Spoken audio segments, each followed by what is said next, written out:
Hey folks, Quill18 here, and welcome to another episode of Let's Play Railroad Tycoon 3. Railroad Tycoon's not my most requested video necessarily, although I do get them from time to time, but I love playing this game so much. It's the combination of the building and the strategizing and building these sort of networks of things, and also the incredible economic model. I still have not played a game with an economic model that comes close to how it works in Railroad Tycoon 3. I adore it, and I want to steal it to make a game of my own that I don't know, works, completely different game, not a railroad game, but the same sort of economy. Anyway, today we're playing a very difficult campaign. The Orient Express mission is relatively challenging in the best of times, and we are playing on hard difficulty, so we're going to see how it goes. Getting a bronze will be very easy. The hard part is getting that gold. So, the Orient Express was the epitome of luxury travel by land. The line pulled wagons, lits, sleeper and diner cars, featured gourmet meals and plush sleeping accommodations. The most difficult feat was arranging for passage for cars through several nations and different track specifications. It's your task to make this difficult route profitable and a shining example of engineering. See, I have to get people preparated for all the butchering of city names that I'm about to do. Anyway, so the bronze is just to connect Vienna to Istanbul before 1914. That's going to be fine. 1914 is that's when the scenario ends either way. So we got to get from Vienna to Istanbul, not Constantinople. Silver is to do the same and have an average lifetime express speed of 20 miles per hour. So that's, that's challenging, because a lot of times when I'm building my railroad, most scenario, I'm not really focusing too much on the speed, and I should, because there's a lot of possibility for wasted profit there. Now, it is worth noting that this is just express traffic, not freight traffic. So express is passengers, mail, and I think troops. Not that it really comes up very often. Finally, the gold, same thing, except an average speed of 30 miles per hour. That is really, really, really fast. And a personal net worth of 15 million or more, which just means we have to play with stocks. If it weren't for that, we wouldn't have to worry about the stock market, really. But yeah, so we have started off paused.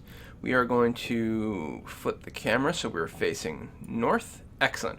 So Vienna is over here. Now, one of the things we have going for us, I'm just making sure as straight as possible. All right.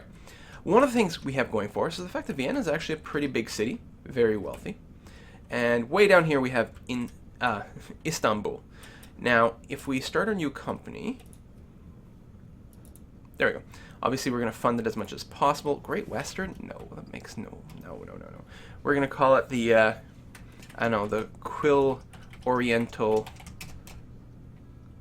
Coriental? Maybe the Coriental? The Quilliental. The Quilliental Railroad. And what logo are we going to pick? Ooh! Kind of like the star. So yeah, we're going to invest as much money as we personally can, which means we can get maximum outside investment. So we'll start with $1.1 million in capital. Oh, I forgot about this. Now, I haven't played this scenario in a long time. Like, years? I don't know. So I actually don't remember what a lot of this is. So not only are we playing a hard scenario on hard, we are doing it basically blind. So I don't know what the side effect of these are. Before deciding to take on this challenge, you were a successful entrepreneur. Exactly what you invested in is a bit vague. What was it that you were focusing on recently?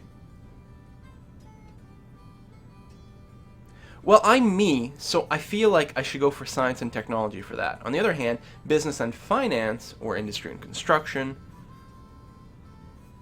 fits this setting very well. Arts and politics sounds a little fluffy, but there's going to be a lot of nations here, which we're going to find out in a second, and we are going to need to purchase access rights to more than one of them, and I'm willing to bet that helps out. I wonder. See, it's actually very, very powerful in this game to make your money via industry as opposed to the actual railroad operation. It's kind of funny. Depending on the map, depending on the possibilities that are available to you, sometimes the first thing you do is you just buy a factory and then sit back a couple of years while it turns a profit, and then you use the industry profit to fund your railroad. And it is actually an excellent trick. And sometimes I have done that, but I feel that thematically, it's not quite as strong. Like, you should, it's a railroad game, right? So we should be building railroads. Yeah, buy industry along the way, maybe, but just to sort of piggyback on the industry, even though it's really, really powerful, seems a little crazy. So I'm wondering if I went there, if I just got a really good discount on factories or something, it might be strong. Maybe it's cheaper track construction, I don't know. You know what, let's go science and technology, because I like science and technology, so fuck it. That's what I was before we went into this. Any more events? Not yet. I can put it on slow speed and see what triggers. So let's take a look at what countries we're going to have to deal with. So we start off with access in Austria-Hungary. Okay, screen looks good. Okay. Austria-Hungary. So very, very big, lots of land, lots of cities. We can easily make our fortune here, no problem. That's what we're mostly going to do. Then we've got, what other countries? Bosnia-Herzegovina. See? Pronunciation. We've also got Montenegro, Serbia, Romania, Russia, which we're not going to visit at all, even though it's really cheap, only 100,000. So this is 1 million, 3 million, 1 million, only 100,000 for Montenegro. It just has like one city. Podgorica. And then finally we've got the Ottoman Empire down here, which is wow, 5 million bucks, and doesn't have very many cities. Mostly, getting the Ottoman Empire is just what we're going to pick up right at the end of the scenario, just to complete it. We're just gonna, save up 5 million, buy it, connect Istanbul, win. So most of the game we're going to be playing is going to be outside of well, the Ottoman Empire, but outside of sort of accomplishing the main goal. We would want to try to make as much profit as possible in Austria-Hungary. That's really goal number one. Okay. So, and some people at this point are like, why don't you start building? Well, listen, we got a plan. Especially on hard mode, it's very easy to spend all your money connecting a couple of cities, make no money, go into debt, go bankrupt, and lose the game instantly. So we got to pre-plan a little bit. So I've gone to the overview mode where I can see where various goods are produced. Now these little black spots all over, this is all the various cargo that is currently just sitting around already. There's a bunch piled in Zagreb.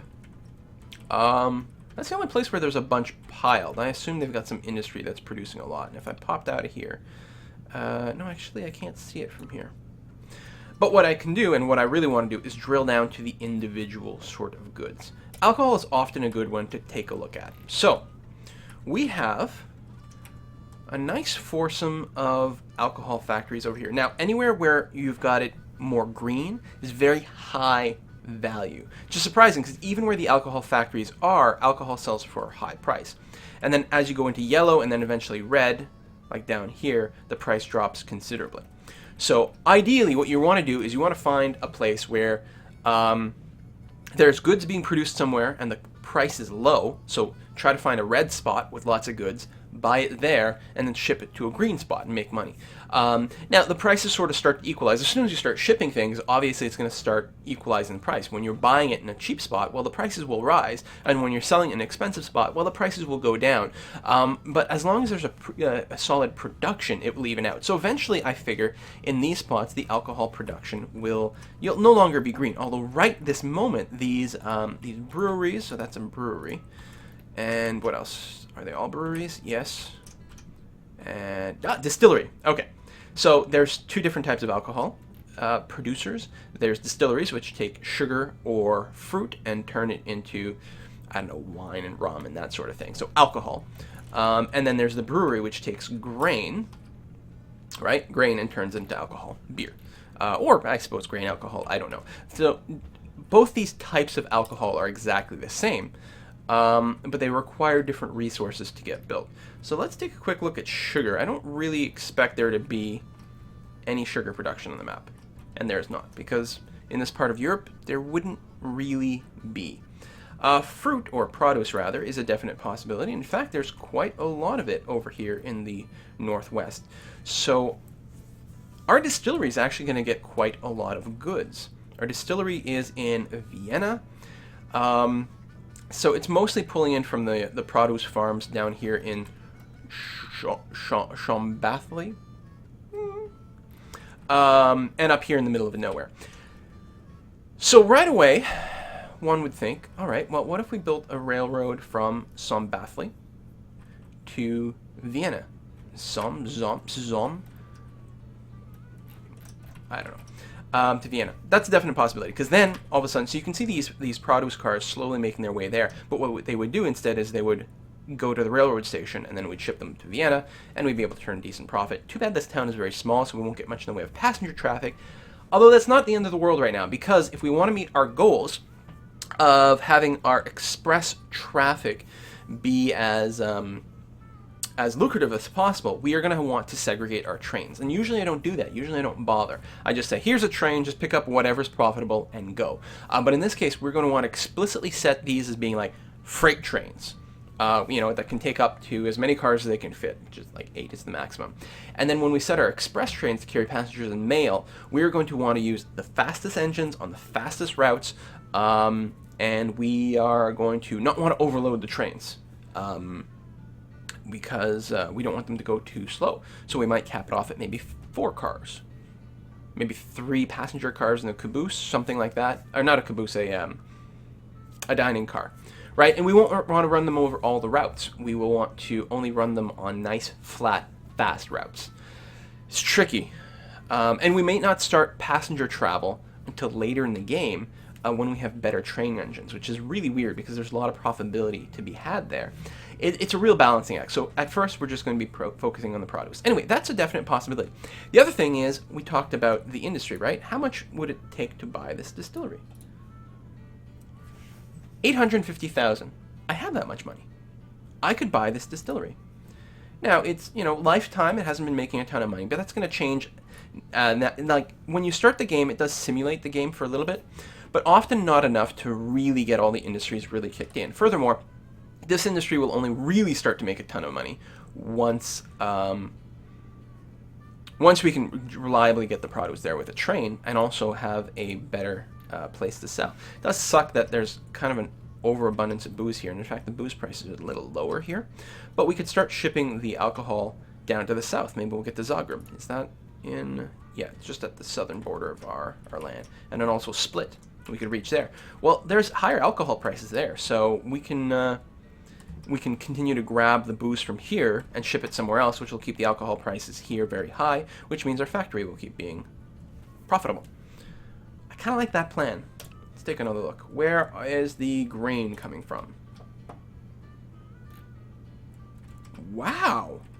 So we have all these breweries, but they don't actually have access to grain anyway whatsoever, which is good. If we buy this distillery, we won't have much competition because all these other breweries can't actually produce alcohol. On the other hand, we could buy these breweries, and maybe we could buy them even cheaper. Now here it kind of sucks because there's 2 of them in a pair. No, 1.3 million for some reason. They might be able to produce more per year, I'm not sure. Anyway, we could do that and then, buy them while they're cheap and unprofitable and then start shipping grain over there. We might do that later. They might go and become more and more crappy over time. We might be able to pick them up for a song and then just really start to build a big alcohol empire. What else might we want to build? Meat. So in Budapest, we have a meat production plant and livestock from over here. Okay, here's what I'm thinking. We're going to do the distillery in Vienna. We're going to hook up Vienna down to Zagreb. At some point then, we're going to have access to a lot of sort of cattle resources. We are going to, at that point, see if we can pick up the meat processing plant in Budapest. And that'll be sort of the core of our empire. It's going to be tricky, but we'll do what we can. So, without further ado, let us purchase this distillery. Yeah, it can only produce 4 per year. So, the breweries can produce more per year, which is possibly why it's more expensive, but it's not really getting supplied. I think this is a strong play. Bam. All right. And at some point we can upgrade it and double the production. But we're going to wait until it produces actually 4 per year before we do that. So we have a little bit of money left over, not tons. What we're going to do is we're going to issue some stock. So we're gonna issue more stock in our company, which dilutes the existing shares but helps us raise more capital. So we made a little bit of money, and we're gonna issue a bond as well. It's gonna suck that our first bond is at 11%. That really sucks, but it's really gonna be an essential little kickstart here. So now we have 837,000 bucks to play with. So we're gonna see. These are all the fruit orchards. We're gonna see if we can't reach from Vienna. There we are. My settings are where I want them. Yes. Can't build an electric track yet, which is fine. To Zombathli. Kind of, I think, yeah, on this side of it. And it's not a great town for making money, but should get us started with produce, I think. Or I'm going to be restarting this game in a second. I really want Vienna to have the big station, but I can't afford it quite yet, so I'm just going to go with this for now, and then I'll upgrade